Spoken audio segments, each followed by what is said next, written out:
Welcome to the Stephen Mansfield audio podcast.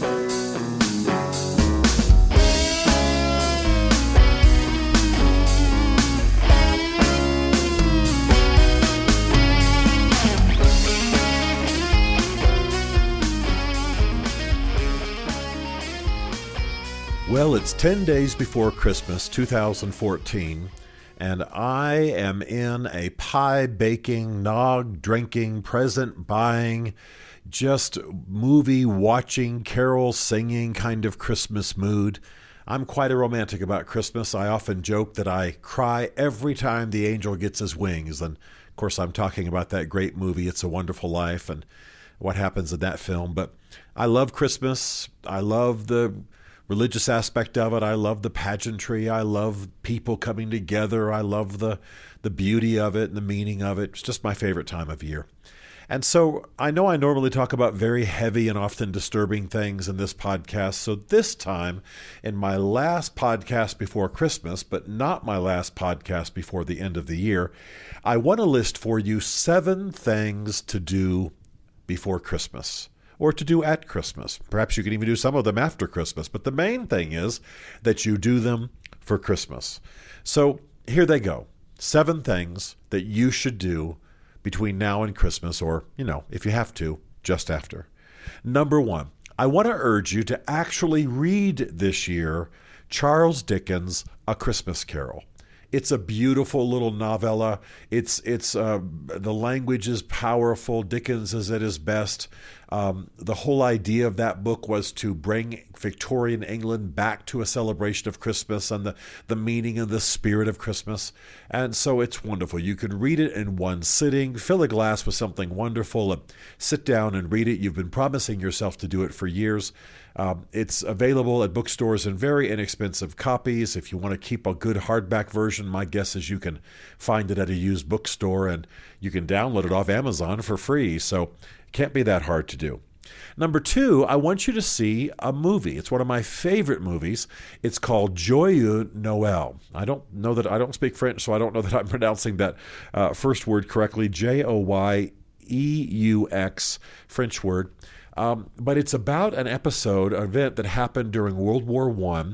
You remember that World War I, you had, for example, French troops battling German troops, English troops battling German troops. Basically, they were, for the most part, Christians, or at least from Christian culture.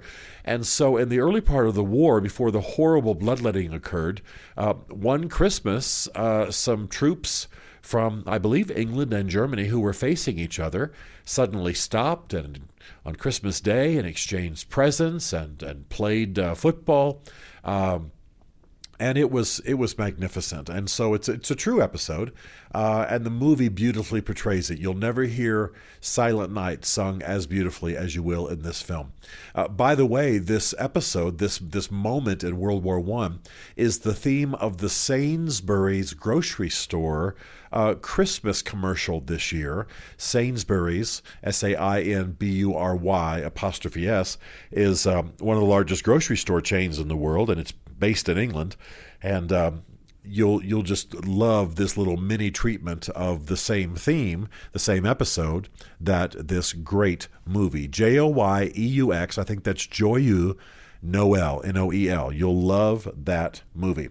Also, I'd like to challenge you to read a very short book, a little booklet really, by Jim Bishop. Jim Bishop's one of my favorite writers. He's long gone now, but he wrote a book called The Day Christ Was Born. He wrote a whole series of books with that title structure: The Day Kennedy Was Shot, The Day Christ Was Crucified. Grace, I think it was called the Day Christ Died. But anyway, he wrote a short one called The Day Christ Was Born. And it really sets the historical setting for you and really explains the tensions. And Jim Bishop was a famous journalist. And so he writes like a journalist, not like a historian or theologian. Thank God. So anyway, read The Day Christ Was Born. You'll love it. Again, easily downloadable from Amazon, and very inexpensive. I want to urge you, in the spirit of the season, to give secretly to the poor. You know someone who's poor, who's hurting, who's having a rough time, or you certainly know where they are.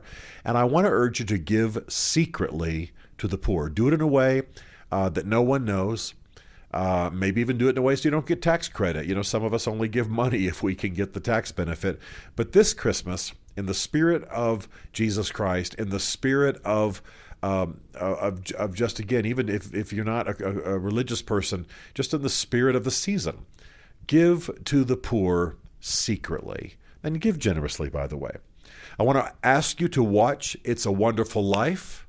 It's a Wonderful Life is a famous movie with Jimmy Stewart starring, but I want you to watch it and think about your own life. The theme of the movie is a man has shown his world had he not lived. What would have happened in his community and to the people that he loves had he never lived? And I want you to ask the same question. What impact are you having on people? The answer might be depressing. It might be encouraging. But I want to urge you to ponder that theme this Christmas and as you head into the new year. So that's 1, 2, 3, 4, 5. 2 more. I want to urge you to call someone you are estranged from, especially if they're a family member. We have relationships come in and out of our lives. We lose track. We have spats. We become estranged from people. It's tragic. It's sad. You know, really, some of the most important things in our lives are our friendships and our human relationships. So I want to strongly urge you to call someone and reconcile with someone just in the days before Christmas that you're estranged from. And then finally, even if you're not a religious person, I want to urge you to read the story of the birth of Jesus from the Bible. That's where it comes from. That's the source. And even if you're not a religious person, the fact is that this story has shaped human history, and you ought to read it. The simplest way to do it is just to read Luke chapter 1 and Luke chapter 2. You'll know where the Gospels are. Get a Bible, go to the table of contents at the beginning, find Luke, and read chapter 1 and chapter 2. If you're really adventurous, go find the same story in the rest of the Gospels, Matthew, Mark, Luke, and John. They'll all have at least a little reference to it, although John doesn't have much about the famous Christmas story kind of events with shepherds and angels and so on. So enjoy. These are the 7 things I want you to do for Christmas. I want you to read A Christmas Carol. I want you to watch Joyeux Noel. I want you to read the book, The Day Christ Was Born. I want you to give secretly to the poor. I want you to watch It's a Wonderful Life and think about your life in light of its themes. I want you to call somebody you're estranged from. And finally, I want you to read the story of Jesus' birth in the Bible. Hey, Merry Christmas to you. Enjoy this season.